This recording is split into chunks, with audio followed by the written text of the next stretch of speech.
Hola amigos, bienvenidos a este nuevo video. Vamos a empezar. Créeme, el 90% de las personas no conocen esta verdad. Antes de adentrarnos, bienvenidos a la verdad de Dios, donde desentrañamos las capas de la historia bíblica para revelar verdades ocultas y relatos fascinantes. Suscríbete y comencemos con...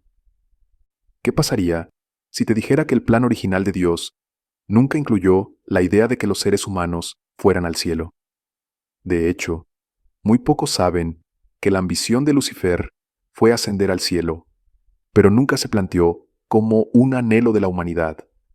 Esta revelación podría cambiar por completo lo que creemos sobre la vida después de la muerte.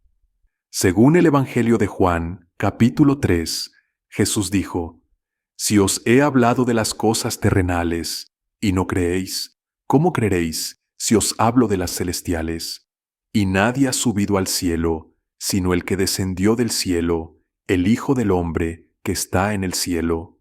Si Jesús mismo declaró que nadie asciende al cielo, ¿por qué tantos piensan que ese es el destino definitivo tras la muerte?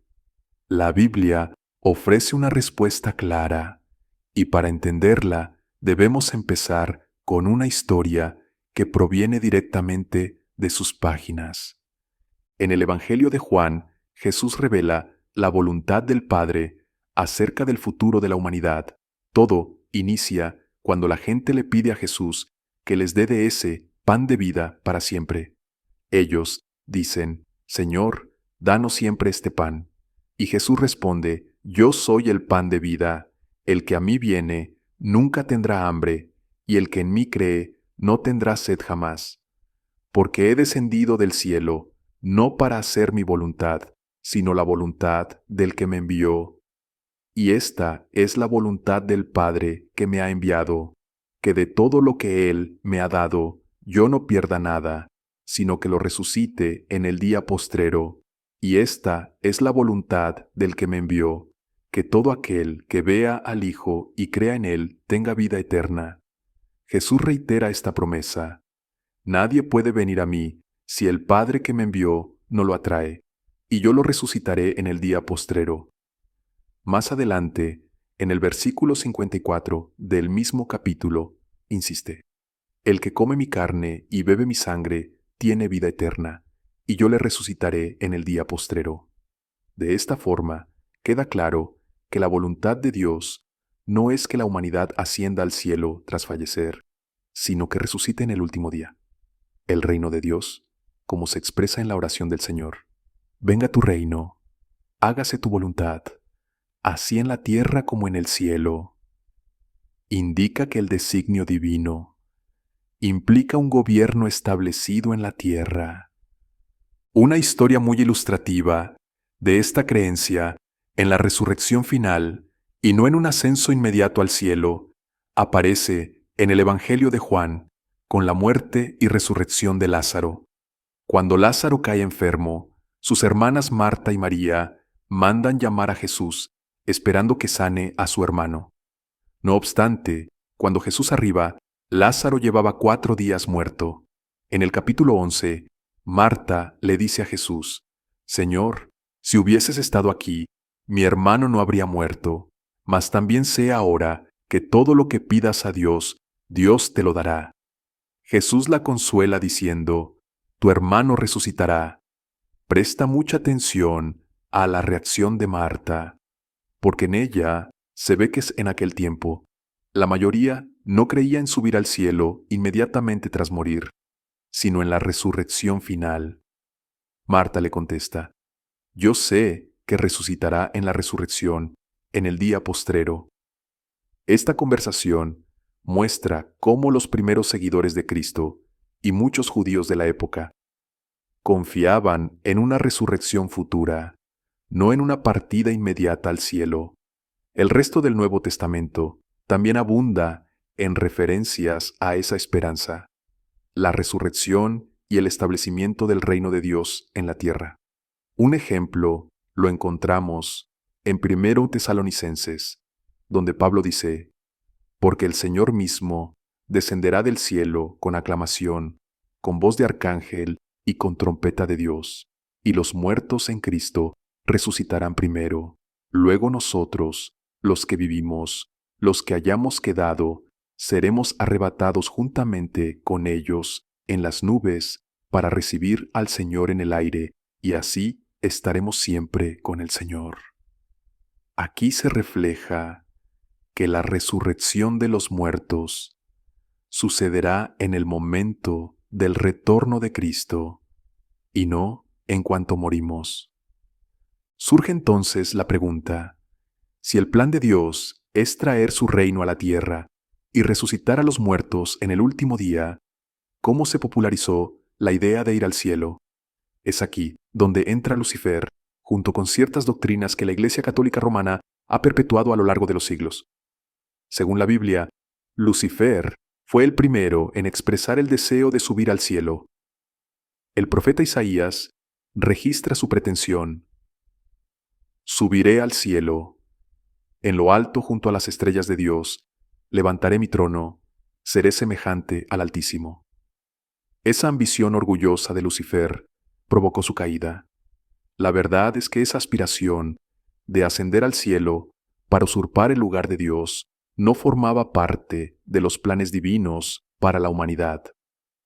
El deseo del Creador, más bien, es habitar junto a sus hijos en la tierra.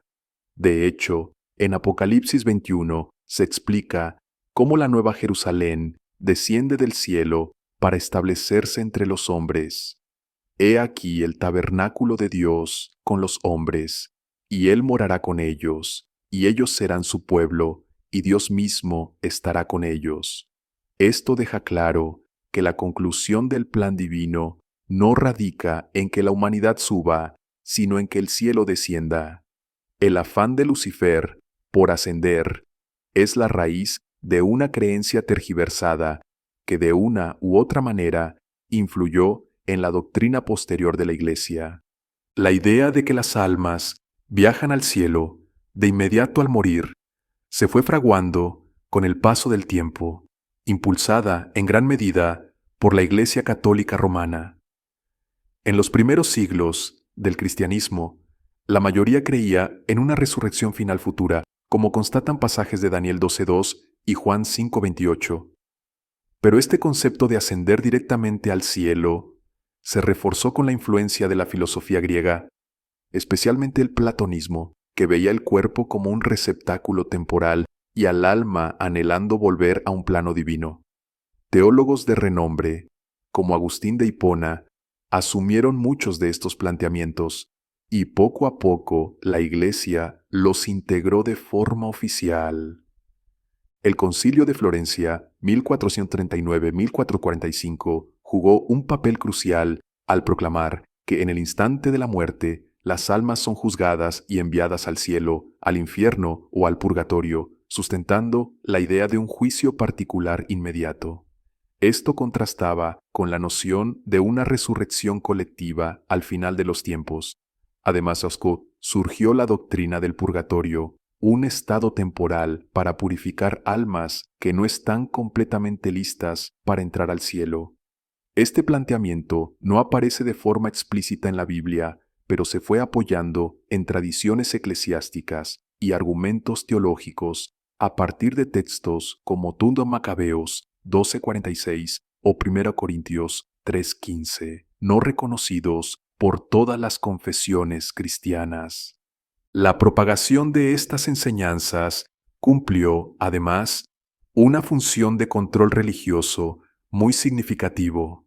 La compraventa de indulgencias, por ejemplo, prometía reducir el tiempo en el purgatorio o garantizar la entrada directa al cielo, apelando al miedo del pueblo ante un posible castigo inmediato tras la muerte.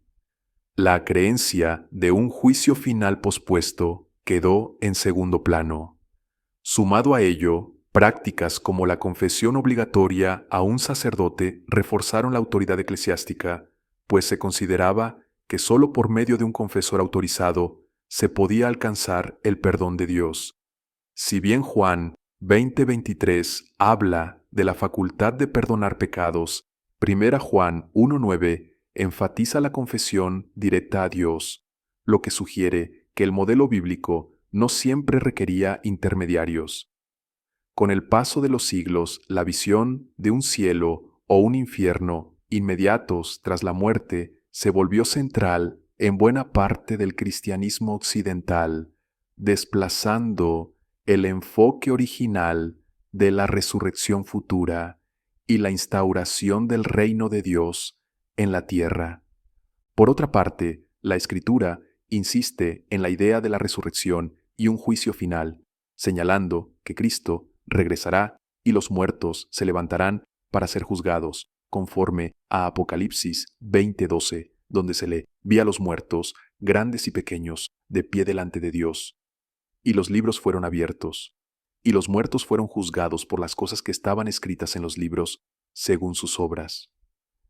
Este escenario reitera la esperanza bíblica de un nuevo cielo y una nueva tierra, no la de un ascenso instantáneo tras el fallecimiento. Pablo, en 1 Tesalonicenses 4, describe cómo el Señor descenderá con voz de arcángel y entonces los muertos en Cristo resucitarán para finalmente reinar con Él sobre la tierra. A fin de cuentas, la Biblia enfatiza con claridad la resurrección, la llegada del reino de Dios a la tierra y el anhelo divino de convivir con su pueblo. La noción de que subimos de inmediato al cielo al morir se fue conformando a través de interpretaciones teológicas, tradiciones e intereses institucionales que dejaron a un lado la esperanza bíblica de la resurrección final. Esperamos que este análisis te haya ayudado a ver con mayor claridad lo que las Escrituras enseñan sobre nuestro destino y el plan de Dios para la humanidad. Gracias por acompañarnos hasta aquí. Si te gustó este contenido, no olvides darle me gusta, comentar y sobre todo, suscribirte al canal para seguir profundizando en estos temas apasionantes. Hasta la próxima.